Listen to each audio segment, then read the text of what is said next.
իրավաբան։ Եվ նպատակը նրանց սահմանափակելու մեկն է, որպեսզի արժանի հայրենիները եւ եկեղեցու սատարող մարդիկ խուսափեն այլևս հանրային երբով պատմելու հայ առաքելական սուրբ եկեղեցուն, իսկ այդ նպատակը մինչ օրս բավարարված չէ։ Բնականաբար համոզմունք ունեմ, որ երբևէ չէ բավարարվի, որովհետեւ նույնիսկ ամենակոշտ ճնշումները չեն կարող հավատալ հայ ժողովրդի զավակներին եւ դա եկեղեցու պաշտպանության կարևորագույն գործից։ Այսօր էլ առավոտյան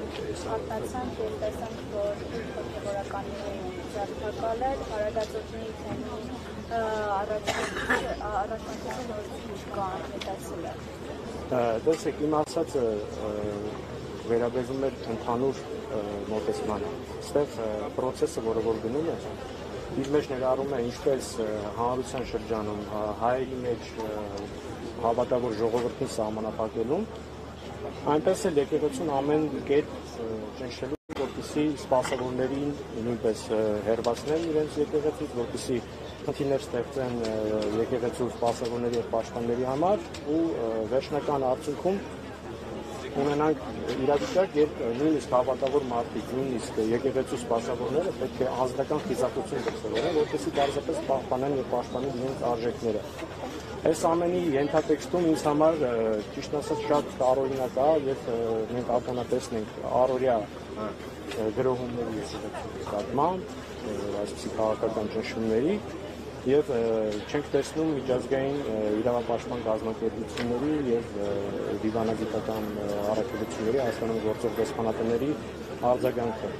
Ես խորին համոզմունք ունեմ, որ այն մոտեցումները եւ այն գործելավոճը, որը որ այսօր որդեգրել է մեր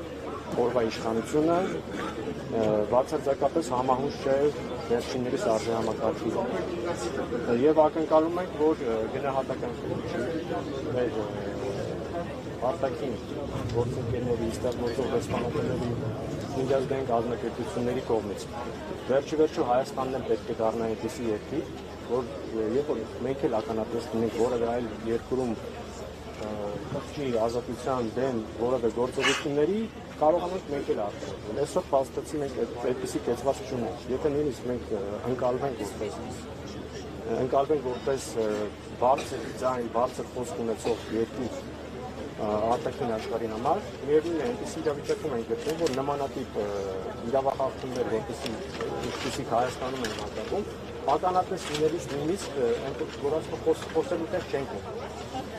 Հետևաբար ակնկալում ենք, որպեսզի միջազգային կազմակերպությունները, դեսպանները գնահատական տան այսօրվա իրողություններին։ Շնորհակալություն։ 168 թեմի հարգելի հետևողներ, կզրուցենք փաստաբան Ռոման Երիցյանի հետ։